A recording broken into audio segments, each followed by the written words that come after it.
کچھ لوگ بڑے ہوتے ہیں اس لیے کہ ان کا باپ بڑا ہوتا ہے، بہت بڑے باپ کا بیٹا ہے جی، تو خود کیا ہے جی یہ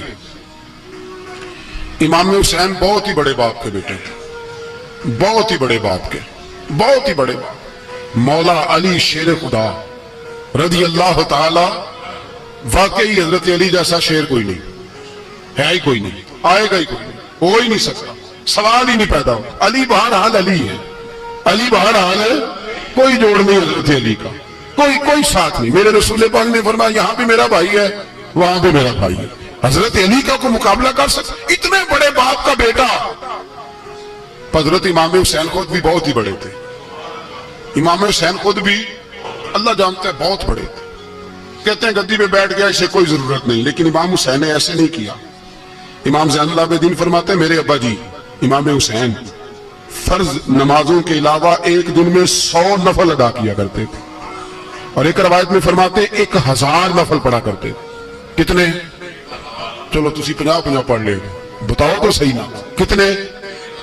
تو یہ جو امام حسین کا بڑا نام لینے والے ہیں، یہ تو ان سے پوچھو کہ تم تو نمازیں پوری نہیں پڑھتے، اور امام کا تو تعلق ہے نماز کے ساتھ۔ 9-10 محرم کی ساری رات امام حسین کیا کرتے رہے؟ بولے یہاں لوگ دیگیں کھاتے رہتے ہیں، 9-10 کی رات چرگے کھاتے رہتے ہیں، ساری رات چھوٹا گوشت کھا کے گزار دیتے۔ امام حسین رضی اللہ تعالیٰ عنہ، بھئی اللہ تو مانا ہوا تھا، حسین پہ سب سے زیادہ راضی تھا میرا رب، لیکن امام علی مقام نے 9-10 کی ساری رات کا اللہ مجھ سے راضی ہو جا، اللہ مجھ سے راضی ہو جا، اللہ مجھ پہ رضا نازل کر دے۔ ساری رات کربلا کی ریت پہ آنسو بہا بہا کے ساری رات سجدے میں گزار دی۔ تو تماشا کر کے سو جاتا ہے اور کہتا ہے میں بڑا حسینی ہوں۔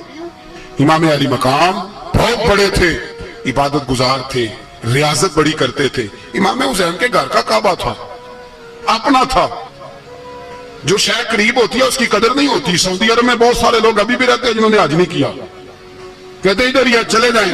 ہمارے بہت سارے پاکستانی جن کی ڈیوٹیاں مکے میں لگ گئی ہیں، وہ کبھی ہمیں وہاں ملنے آئے تو ہم کہتے ہیں جناب آپ آتے نہیں، کہتے ہیں آتے ہیں کبھی کبھی۔ ان کو حرم شریف کی وہ قدر ہے، لیکن امام حسین علی مقام کا کردار یہ تھا کہ مدینے سے، دونوں بھائی مدینے سے پیدل جایا کرتے تھے مکے کا حج کرنے۔ کس طرح؟ انہوں نے یہ نہیں کہا ہمیں ریاضت کی ضرورت نہیں، عبادت کی ضرورت نہیں، ہم تو حضور کا خون ہے بخشے بخشائیں۔ پیدل مدینے سے دونوں شہزادے، اور اس طرح پیدل جاتے تھے، ایک دفعہ نہیں 2 دفعہ نہیں، 25 حج دونوں نے پیدل مکے جا کے ادا فرمایا۔ 25 حج۔ تجھے کبھی توفیق ہی نہیں ہوئی؟ تو جہاز پہ جانا بھی پسند نہیں کرتا، تو خیال ہی نہیں کرتا کہ کتنی قدر ہے اللہ کے گھر کی۔ 25 حج۔ اور سخاوت کا یہ حال تھا، سخاوت کا، کہ امام زین العابدین فرماتے 1,00,000 دینار سویرے آیا۔ کتنا؟ سمجھ لیں اربوں خربوں روپے آج کے حساب سے، 1,00,000 دینار۔ اور فرماتے ہیں فاطمہ کے لال دروازے پہ بیٹھ گئے پیسے لے کے، اور لوگوں کو بلا بلا کے نظر دی، فرمایا تھوڑے سے لے جاؤ، تھوڑے سے لے جاؤ، تھوڑے سے لے جاؤ، تھوڑے سے۔ فرماتے ہیں زور تک امام حسین نے لاکھوں بانٹ دیے۔ اٹھ کے اندر آئے تو میں نے کہا ابا جی کو 1 دینار بچا لیتے۔ آپ جب بازو اٹھاتے ہیں تو آپ کے کرتے پہ 17 پیبند لگے ہوئے ہیں، ایک کرتا ہی نیا لے لیتے۔ تو فرماتے ہیں میری طرف دیکھ کے کہنے لگے بیٹے یہ نہیں کہا کہ میں لے لیتا کرتا، لفظوں پہ غور کرنا۔ فرمانے لگے بیٹے اگر تو پہلے بتاتا تو پھر میں سوچتا، پہلے بتاتا تو پھر بھی میں یہ نہیں کہا رکھ لیتا، پھر بھی میں سوچتا رکھنا ہے کہ نہیں۔ امام حسین نے سخاوت کی، عبادت کی، ریاضت کی، قرآن پڑھا، تلاوت کی، درگزر کیا، پیار کیا۔ امام حسن کی بات ہے، ایک لونڈی آئی، ہمارے یہاں تو شہزادوں کا اللہ حافظ ہے نا، شہزادے وہ کسی کے بھی ہوں، یہ جو ہمارے سیاستدانوں کی شہزادے ہیں یہ ہم نے خراب کی ہوئے ان کی گاڑیوں کے پیچھے بھاگ بھاگ کے، اس لیے تباہ ہو گئے۔ پیروں کے شہزادے یہ خراب ہو گئے سارے، اس لیے کہ پیچھے بڑا بھاگتے ہیں۔ امام حسن کے پاس ایک لونڈی تھی، وہ دودھ لے کے آئی، دودھ گرم تھا، آپ کے اوپر گر گیا، اور وہ تھی بھی اسی طرح کی، اکثر کام بے دھیانی میں کرتی تھی، کنیز تھی گھر کی۔ دودھ گرا تو وہ کانپنے لگی کہ میں نے کئی غلطیاں کی، اب تو بہت سخت غلطی ہے، گرم دودھ امام پہ پڑ گیا۔ تو امام صاحب نے تلاوت شروع کر دی، امام حسن نے والکاظمین الغیظ والعافین عن الناس واللہ یحب المحسنین۔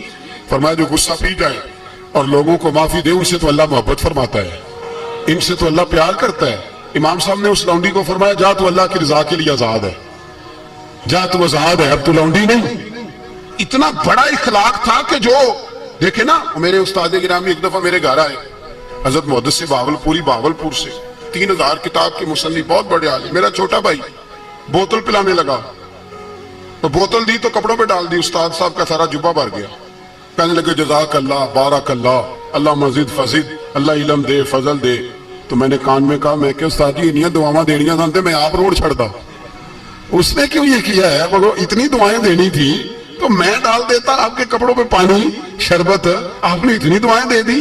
بزرگ جلال کا مزاج نہیں. وہ شہزادے ہوتے ہیں جن کی طبیعت پہ ناگوار گزرتا ہے کہ یہ کیسے ہوتا ہے. یوں امام حسین امام حسن نے کسی جگہ بھی شہزادے بن کے وقت نہیں گزارا, اور میرے نبی پاک نے بھی انہیں شہزادے نہیں بنایا. ہم سب کے بچے شہزادے ہیں, جتنے بھی ہم ہیں نا.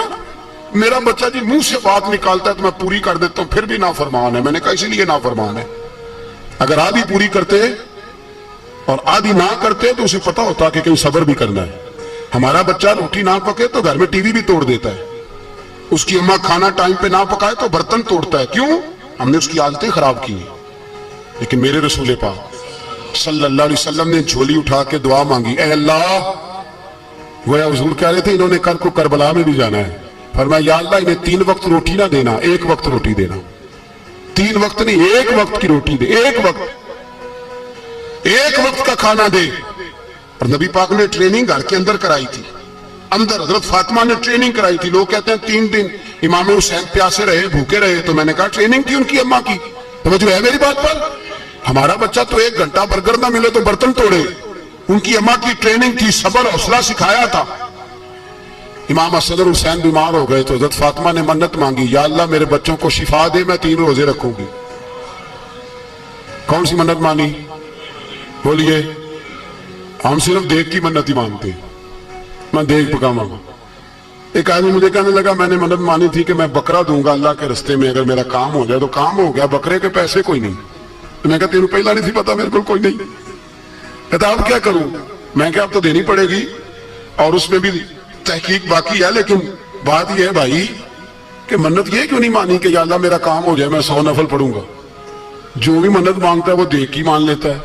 بکرے کی منت ہی مانتے ہو, یہ کیوں نہیں منت مانتے کہ یا اللہ میرا کام ہو جائے تو میں پورا قرآن شریف ختم کروں گا. یہ ذرا پڑھنا پڑتا ہے, اس لیے عبادت کرنی پڑتی ہے, اس لیے اس کی منت نہیں مانتے سرے سے.